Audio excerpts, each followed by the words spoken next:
Hello and welcome back to the Humane Cities podcast. I'm your host, Alex Williams, and today I'm joined by Kyle Sorrenti. How are you doing, Kyle? I'm great. Thank you for asking. How are you? Great. I'm doing well. I'm doing well. I always enjoy doing these interviews. It's an opportunity to have a conversation with another advocate, learn a little bit more about how you do things. Of course, you're a Calgarian like me, so let's start with what you do here in Calgary as far as advocacy goes. What's your focus? Maybe we can guess by your t-shirt you're By my wearing, teacher. but Yeah, there you go. Yeah, bikes, and the bigger picture would be, I guess, active living. So I've started a bike bus here in nice. Southeast Calgary in Lake Bonavista, and it's been pretty amazing. I'm still not quite sure exactly how it all came together and how big it is, and I'm just yeah, it's pretty cool. Yeah, I something I'm really interested to talk to you about, particularly with the bike bus. We've interviewed Alana on the show, and she also co-leads a bike bus, but she does it in like a kind of gridiron community, you know. Yeah. And so I'm wondering because Lake Bonavista, if anybody looks at a map of the neighborhood, it does not have the same kind of grid. Like, does that change how you set up the route? Does that change how you organize the bike bus? Yeah, absolutely, for sure. So when I started it, I kind of unofficially started it last year and was like, every day, come on, let's go. And that was a bit too much. So That's a this lot. year, yeah, that's a lot. This year I learned on the backs of giants and realized it was once a week. And I set out a Google Forms through my parent council. Didn't have a ton of feedback on it, but it gave me a really good idea and kind of was the catalyst for me to look at our map of our community a lot more in depth and where the majority of the residents lived in our community. So last year we just went straight down Lake Bonavista Drive goes all the way around. So when I say Lake Bonavista Drive, it's like the east side and the west side. So we kind of went straight down, and it was on the smaller half of our community where I would say maybe 30% of our community lives. So when I looked at the map again, I was like, oh, well, there's so many more people that live on this side of the lake. So we needed to divert around the west side of the lake and go south. Not, yeah, and go north there from there. So yeah, we kind of meander our way through and do this big kind of C shape around, and then we get to school. And how long does the route end up being? Yeah, so from what I was kind of told, or and what I learned from speaking to Coach Balto with Bike Bus World, they, from their experience over the years, suggested about 3 kilometers was kind of the max that kids in lower elementary can handle in the morning. It keeps it short enough that you get to school on time, but long enough that you get a really good group of people. So it's about 2.8 kilometers. Okay, nice, nice. Yeah. That's not a bad ride. And then how many like how big is the group on like your biggest on your best day? How big is Yeah. the group? And on the quietest day, how big is the group? Yeah, so the first day would have been our quietest day. And I rolled up at the first stop, and there was like 20 to 30 people, and we maybe picked up another 20 or 30 on the way. And that's students and parents, majority students. And then we were lucky enough to have Global News come and do a little expose on us that day. And obviously that brought out a lot more people because everybody wanted to participate in that. And we counted about 115 people. Wow. Yeah, it was That's huge. awesome. That's so cool. That's so cool. Yeah. And you mentioned parents as well. Like, is it mostly parents riding with their kids, or do a lot of the kids come on their own? Yeah, so we're a CADA for elementary school. A lot of the grade four kids and even a lot of the grade three kids will ride on their own. But you will see parents with their kindergartners. We have one kindergartner in particular who meets us just down the street with their mom, and she runs alongside. So she's getting out and being active as well, and running and moving first thing in the morning with her little kindergartner. So I'd say we have anywhere between 10 to 20 parents, and then between 40, 60, 80 on that last day of kids. That's awesome. Yeah. So you've mentioned quite a bit about active living. Like I know Mhm. for a lot of people, the way that we come into advocacy and stuff is kind of through this like the type of city that we want to live in. But you've mentioned active living a lot. Like, is that a big part of it for you? Is the like health aspect as well? 100% for sure. I mean, we have busy lives and they just keep getting busier, it seems. And so fitting in any type of activity just in those little moments where you can, whether that's getting to school in the morning or after getting home after school or walking to the grocery store, I think is a key benefit that anybody can access. It might take a little bit longer, but I mean, in my opinion, the health benefits far outweigh the additional time that it would take. Yeah, yeah, and I like we talk a lot about like, oh, I never go to the gym. Like my city is my gym kind of perspective. And I know for me that was part of the reason for me getting rid of my car because I had Yeah, no interest in going to the gym. And right. when I had my car, I drove everywhere. Like Yeah. even if I didn't have to, like I'd walk to a lot of places because I come from a walking family, but Hmm. I would drive absolutely everywhere all the Yeah. time, especially because I also like driving, right? Like Oh, for that sure. was part of it for me as well. But then I was like, well, if I really should get more exercise. I really should be outside more. And the only way that I'm going to do that is if I actually just like get rid of my car. Hmm. And so, can you tell us a little bit about your origin story as it pertains to cycling advocacy, as it pertains to urbanism, and like the physical activity aspect of it as well? Yeah, yeah, for sure. I mean, origin, we can, I don't know how far back you want to go, but Let's go I mean, all the way. yeah, all the way back. I mean, I grew up on my bike. I was Mm, always out on my bike. I owe like all of my worst accidents, all of my worst was on a bike, exploring here and there, and we moved quite often. So I was always exploring a new community, whether it was up in, forgetting the name now, West Hills, yeah, yeah, rolling around that new neighborhood and kind of checking out where all the new construction was. Or we moved to Eltador and I was able to ride around that neighborhood, which was close to Sandy Beach, and always competing with my friends riding up the big Sandy Beach hill. We were always riding our bikes, and the sense of freedom and exploration and discovery was, I mean, I still remember that to this day. And I always just love riding.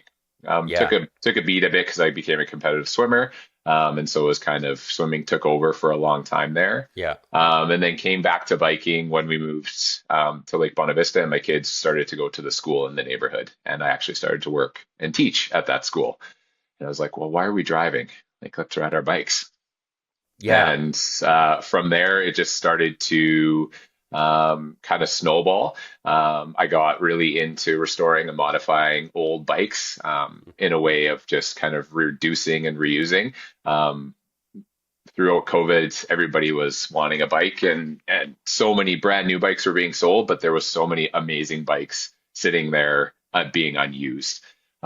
So got into that, which really got me connected to a lot of people in the community, such as yourself and Alana, Adam from Bathtub Bikes, and a lot of other wonderful individuals. And I just started to get a sense of how wonderful biking is. I joined a whole bunch of critical masses, and I never felt better after doing a critical mass than pretty much anything I did. It was like mass, like as if you went to church, right? Yep. Um, and so I just continued on and started to take my kids riding wherever we could. Um, Last year, again, the bike bus wasn't great last year, but I did start another kind of Sunday program, which is called Pedal and Perk Up, which has taken a bit of a back seat. And you joined me on that ride, and it Yep. was a meetup of parents and kids, all ages were included, and it was just a way to get out and ride and experience our community that ended with some coffee and live music. And I think that's the other part of being on your bike that affords you that maybe being in your car doesn't, is visiting with people who aren't in your family. So Yeah. it's very communal. And a lot of kids during bike bus start to realize that they're chatting with their friends, they're chatting with other people instead of just being a passenger, they're a participant. And I think that is another part of it too. So yeah, and from there, it's just I had this big, I want a bike lane in my community, and it's Hmm. like, let's go, let's do it. And I realized, well, to get the bike lane, you have to create the demand for the bike lane. Hmm. So that's kind of the position where I'm currently at, is I'm trying to build the demand for it, to get people to understand how amazing it is to be out on two wheels, and hopefully get a groundswell of advocates in my neighborhood. Yeah, yeah, I really like that, and I think that groundswell is something huge, and something that the cycling advocacy is particularly good at, because it is always about bringing people together, right? It is always 100%. about, like, it's easy to, if you want to get cycling advocates together, it's really easy to just be like, well, let's go for a bike ride, Yeah. like let's do the thing that we're advocating for. Yeah. Well, Um, it's that inner child, right? Like that inner yeah, child is like, hey man, let's go for a ride. yeah. And so you're appeasing that inner child and that playfulness and that joy. And everybody just loves that. Yeah, and actually there's a bike lane I really want in your neighborhood as well. That's on Acadia Drive, because Yes. I live in Acadia, and so just a couple neighborhoods north of you, and there's on 90th that goes by Beaverbrook High School, and Hmm. then Acadia Drive. All the way through Acadia, and then through Willow Park to Anderson Road. That is like slated for a multi-use path, as long That's right. as the funding is available for it. And I like, my biggest issue with it is, oh, it doesn't go all the way down to Canyon Meadows Drive, which Yeah. is like this huge gap. I'm gonna pull up a map here so that people watching the video on YouTube can see what I'm talking about. Um, so the bike lane, or the multi-use path, would go on Acadia Drive here, come down, and then it stops at Anderson Road. It just stops there. Yeah. And look at this. Right down the, like, it's not that much further. All you need to do is build it through here, and then it connects to this great pathway network that we have in Uh, Calgary. yeah. This is Fish one of Creek. the constant issues that we have, is like, oh, we're like almost there, right? Almost Like, there. it's That's right. almost, you know. Yeah. So just that little bit of extra funding to get a bit more of a complete network, right? Yeah. Because if you stop it here, well, that kind of, the people who live in this neighborhood can use it. I'm not going to go up too far because I'll dox myself. But the people who live up to, around the neighborhood, they can get to the train from that bike lane. Hmm. But you're missing this great connection down this way, and that's, I think, one of the most frustrating uh, parts of Yeah. a hundred advocating. percent. Yeah. When I saw that, I was gobsmacked. I was like, why? Who? When? What's going on Yeah, here? yeah, And I and sent a few messages through, and I called 311, and I tried to figure it out, and wasn't getting very far. Um, but yeah, Fish Creek is unbelievable, and the accessibility, having more accessibility to that is only going to pay dividends. So yeah, yeah, because we do have. I mean, Calgary has this amazing skeletal pathway network, right? mhm, Which I do think, needs to be detangled a little bit from, like, pedestrians and cyclists. mhm. But we have this amazing starting point, and there are just a few connections that I see, that I'm like, oh, if only we did this, you know. Yeah. The big one for me is Fairmount Drive. If there was a bike Mhm. lane on Fairmount Drive, Oh I'd bike yeah. everywhere. Oh, for It'd sure. make things so much easier, right? Yeah. So, what are some of the other small things that you see around your community and around Calgary that you're like, if we only did this, like, that would be, almost like a small step that makes a big difference. Yeah, I mean, they're doing a great job in our neighborhood currently. They're changing out some of the uh, I guess, lights at the intersections. So they are improving the accessibility. So wider ramps on the curbs, wider sidewalks, or sorry, not crosswalks, and they're doing that delay walk. So They've been replacing them in our community, which I think for pedestrians makes a big difference. So they have all lights red while the pedestrian can still walk. I think it creates a bit more sense of safety. Yeah. It's a bit more open. They're putting the lights on the corners, not just at the tops. So that creates a better sense of safety, Yep. which is great for pedestrian accessibility. Bike racks. I mean, our Safeway over here, our little promenades, they have two little measly bike racks. And Mhm. if there's two or three bikes locked up to it, you're not locking up your bike. So, bike rack improvements, I think, is a big thing. Um, what other little things around? Um, On the yeah, bike racks, I mean, yeah, that's like such a small thing. Like you throw down yeah. like a few staples and Oh, it makes yeah. a big difference, right? And like bike racks, they're very minor infrastructure. You can throw them almost anywhere, Hmm. and bike parking doesn't take up too much space. I also do like we in Acadia just got the new bag buttons, and Oh, they're much better than the old ones. okay. Especially because they actually point in the right direction. You know, Right. sometimes like some of the older bag buttons, you'd press the button that is facing the way that you want to walk, but some of Yeah. them you press the button that's not facing the way that you want to walk. Yeah. Very unclear, very unclear. But these ones, and if you hold these ones, it'll tell you what direction you're That's traveling as right. well. Yeah. So they've done that in our neighborhood as well. Yeah. And yeah, they're very helpful for Yeah. Yeah. So it's 100%. those small things. Did you have any other small things you came up with? Uh, I'm just trying to think. I mean, education's not a small thing. So Yeah, yeah, yeah. that's a big Yeah, thing. yeah. Um, uh, yeah, I But don't think there's not a lot yeah, of small stuff. I think I'm a pretty big guy, big idea thinker. yeah, yeah, So yeah, all my things are pretty big, but maybe they'll come back to me. yeah. Well, let's talk about education though. Yeah. What are some of the like, I guess, things that you wish people were more educated on, whether that was cyclists or drivers? What do you wish people were more educated on, and how do we effectively educate people? Hmm. Hmm. I mean, the biggest thing is just the benefits of cycling. I mean, there's a lot of science and evidence out there. It's a bilateral functional activity that works both sides of your brain.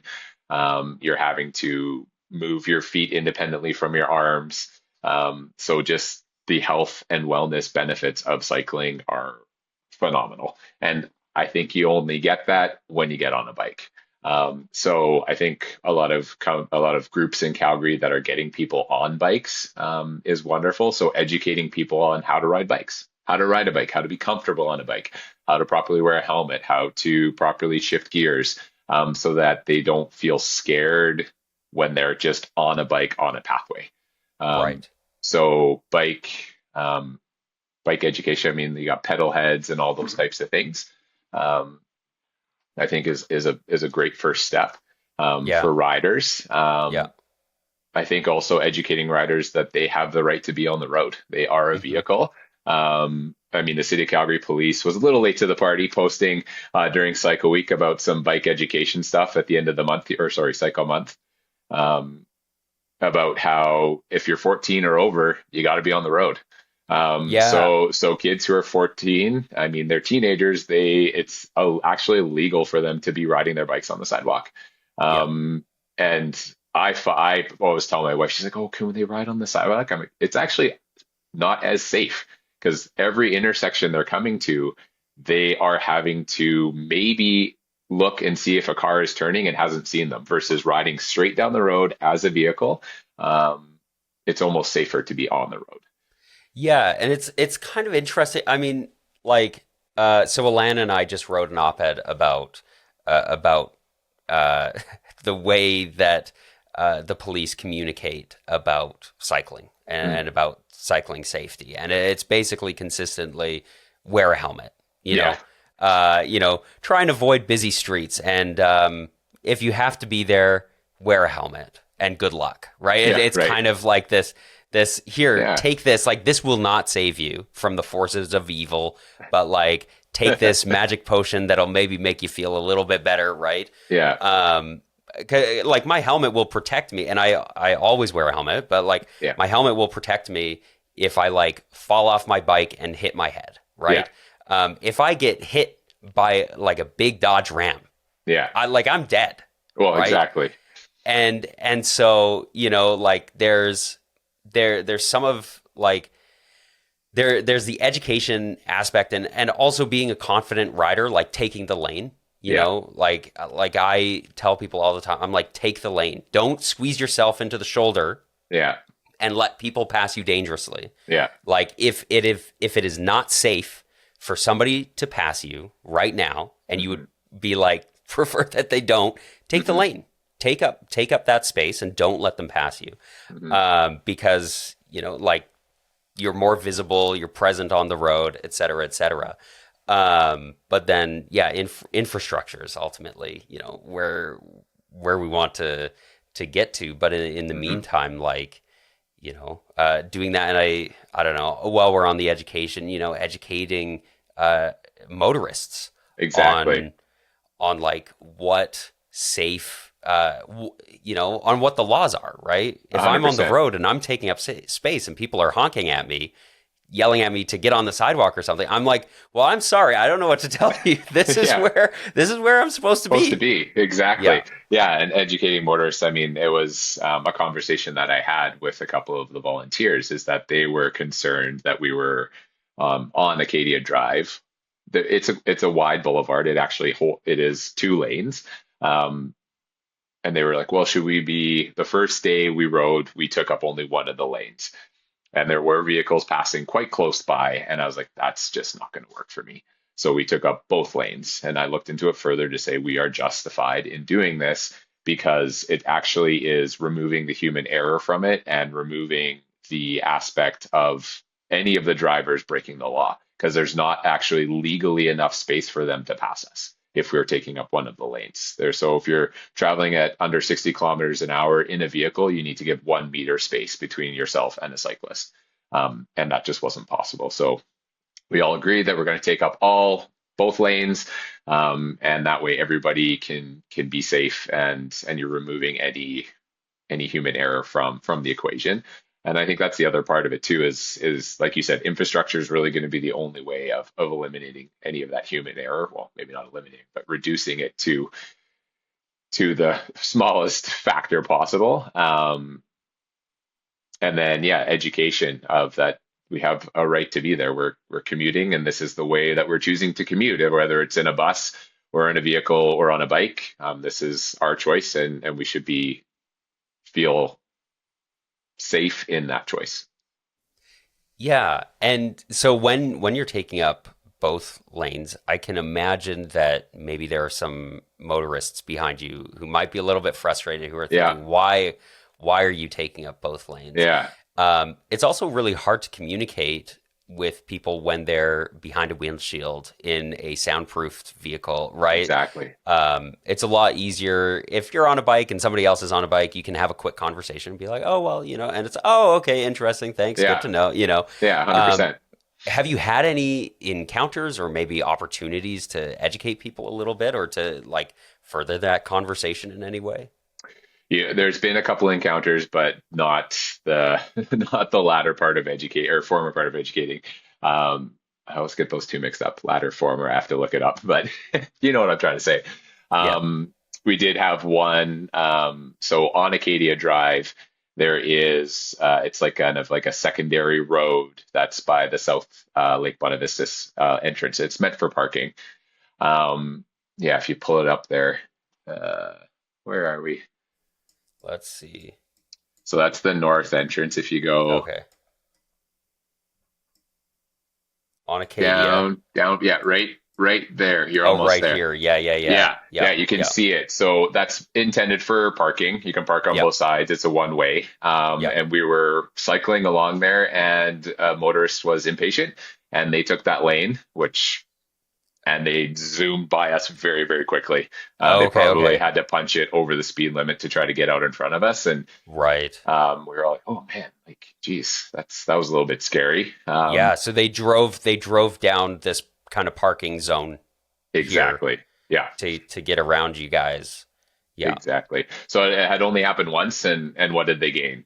10 right. seconds, Exact. Yeah, maybe. yeah, yeah. So Especially because I'm assuming you were about to turn off onto Lake Bonavista or something. that's correct. Yeah, Yeah, yeah. 100%. So, I mean, that's every day there's a little bit of something, but most often, like I encourage the kids when we're driving by pedestrians, when we're driving by cars, I'm modeling waving, like saying hi, saying thank you. Like if they can't hear you, they can at least see the expression on your face, and just kind of trying to bring the positive vibes. I guess kill them with kindness really is the intent there. But yeah, no opportunities to educate. And what my hope is to get a little bit of a we have what's called the Bonavista Bugle. I don't know what it's called in your neck of the woods, but it's you got one right there, I'm sure. Yeah. Yeah, I just so happen to have "Hello Acadia" There you go. on Exactly. my desk right now. Yeah. So I mean, I don't know what the readership is like on that, but just getting a little piece in there just to not only educate the community members, but to say thank you. Like, thank you for your patience. Like, thank you for your understanding. Like, this is something that's really important to the students of Sam Livingston School, and they're out here learning how to ride their bikes and learning how to take care of themselves and have some autonomy and be participants in their life. And I think that would be a great way to reach out. And then also putting up just some thank you signs around the neighborhood, just to say thank you for supporting the bike bus and maybe being able to have those conversations where we can educate some people. Coming back to some of the small ideas, because one Hmm. came up. So Activate YYC has a grant, and we are looking to do maybe some wayfinding signs for the bike bus. Nice. So at the spots where we're picking up kids, Yeah. and not only just to kind of be like, this is where you can meet us because they can meet us anywhere, but also to kind of a call out to the community to say this is happening. Like bike bus is here. This is where we meet. This is where we ride, and yeah, come join us if you can. I really like that idea. Like it's a little bit of like a signaling with minor infrastructure, Mhm. saying like, oh, this is where this is. It's like when you walk past a bus stop, you're like, oh, well, That's that's a right. bus stop, That's right. and you can see the number 10 stops there, the 15 stops there, and that's kind of an interesting idea for something like somebody who might not be on social media and see you posting about the bike bus or might not read the Bonavista Bugle, then as they're walking around, they can say, "Oh, what's the bike bus?" And they can, Yeah, see like a little sign for it and potentially participate. Right? Uh, absolutely. I th- I think that's a really cool way and opportunity to raise awareness, and then also people know what it is too. Hmm. When they see it. I think that's something. The first time we met was at Critical Mass, and then being able to like educate people as we go a lot of the time at Critical Mass when we have like the big summer rides of like Yeah, 500 people. yeah, it's huge. uh like sometimes you're corking an intersection, blocking people from going through so that the parade of bikes can move through the light. People are like, "What is this? Like, what Yeah, what is happening?" yeah, Because they weren't expecting it. They're just on their drive home or day out or whatever, and then they see this huge parade of bikes. And I always try when I'm corking an intersection to go up to people and say like, "Oh, this is what this is. It's the last Friday of every month." And sometimes you get people who are like, "Oh, can I join? Like, can yeah, I participate?" And it's like, "Yes, you can actually. Here's where you absolutely. find the information you need." And last Friday of every month, and people kind of get excited by it. Some people get worked up, and you're never going to win everybody over.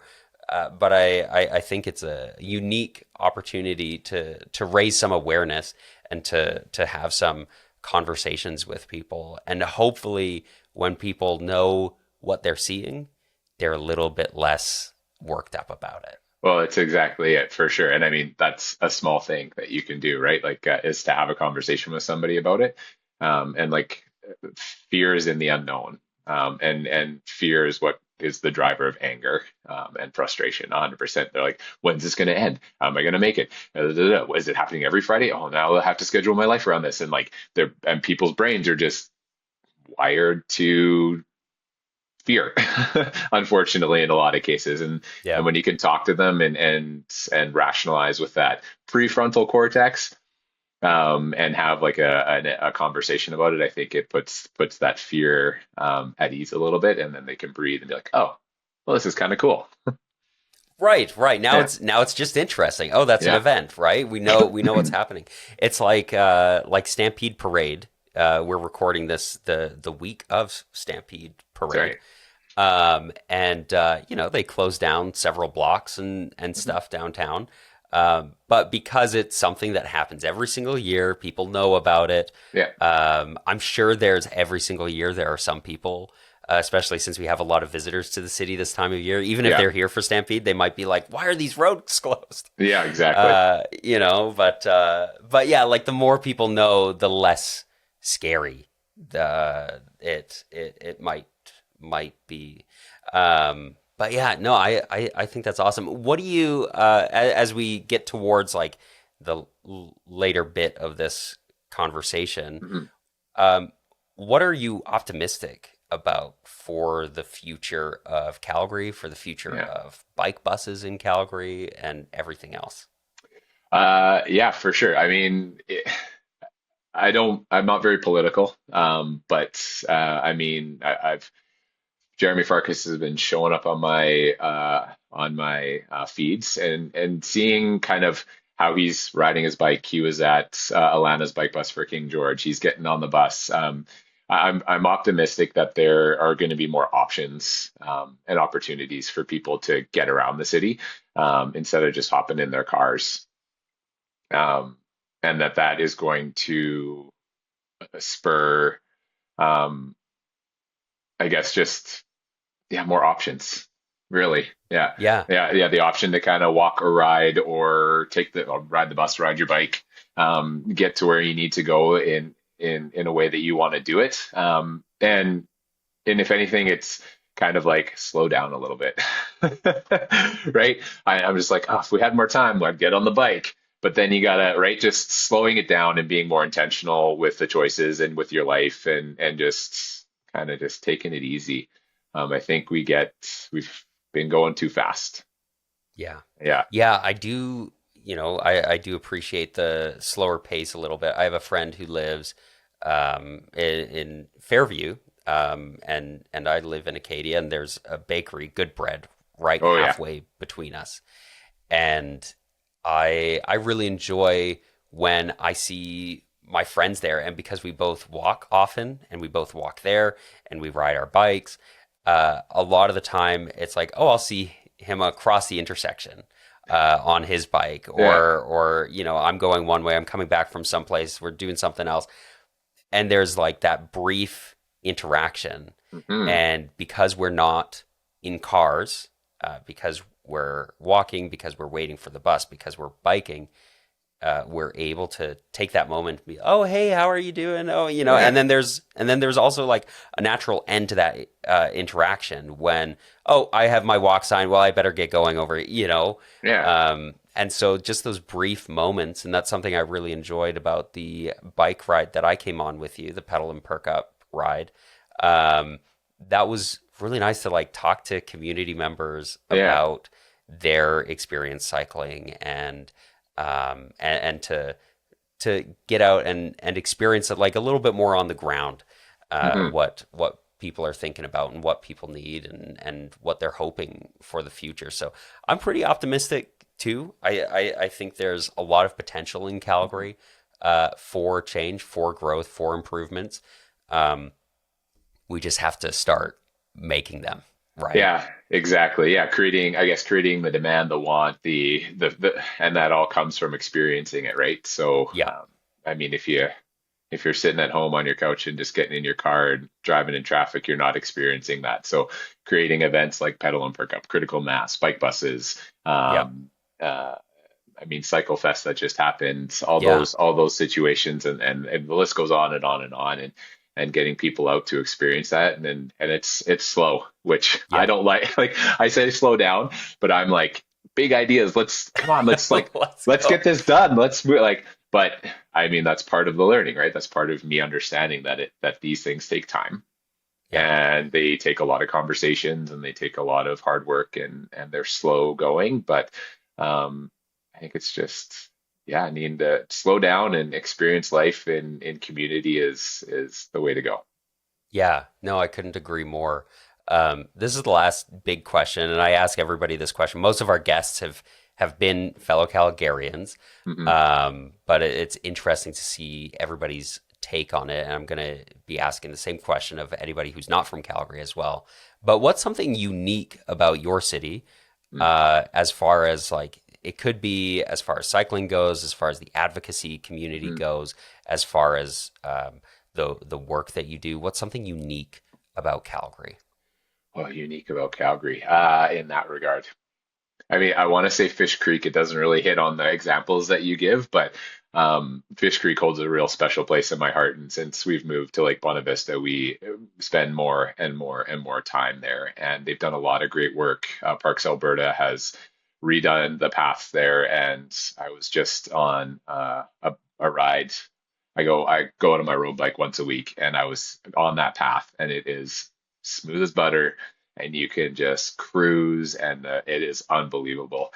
And I take my daughters there once a week at least to different parts of Fish Creek, um, and it is just such a fantastic place to get outside, to be in nature, to explore, to be with the people that you want to be with, and to meet people as well, because we always wind up talking to somebody who has their dog or who's fishing or something like that. So I think it's a really unique part of our city. Yeah, I couldn't agree more. Having grown up in Southeast Calgary around Fish Creek Park, I spent a lot of time growing up there. I still spend a lot of time there, and it's one of those things. Like if you live near it, and if maybe your workplace is near that same skeletal network, Yeah, you might live in Calgary and you might be like, I don't know what you're talking about. Cycling here is perfect yeah, because, my route that I take to work is along the creek and then along the river all the way into downtown, and it's perfect. I don't have to interact with cars at any point. yeah, exactly. And so there are some like interesting places in Calgary where it's like if you live there or if you live close to there, things are pretty good Yeah, as far as cycling goes. yeah, exactly. But just Yeah. like you said, just closing that last little bit. Hmm. Yeah, to get everybody access to that type of thing for sure. Yeah. Yeah. I recently I do some work sometimes down in the East Village, and being in Acadia, I'm pretty close to the river pathway via the pathway on Heritage Drive, Hmm. and so for me that last connection, that Fairmount Drive, if I had a bike lane on Fairmount Drive, I'd be able to get all the way downtown without ever riding on the road, Yeah, except for on my little off street. And yeah, I think it's those small little things that suddenly you just marginally increase what that network does for somebody, right? yeah, We're kind of at the point with our cycling network where it's like similar as kind of a transit comparison. Like if we have the train, but we don't quite have all the buses yet, hmm, right? We have the train, and if you live near the train, things are awesome. You get where you need to go, especially if that thing is also near the train. But if you don't have the local bus, it can kind of distances you from it and yeah. makes using transit a little harder. It's the same thing with cycling. We've got some of the major routes, but we're missing some of the connections there. Yeah. Um, but yeah, I think we can do it. Any Yeah. final thoughts, final words you want to share with folks before we close out? Yeah. Oh, I mean, you use the word connection again. There's like the literal term connection and the figurative term connection.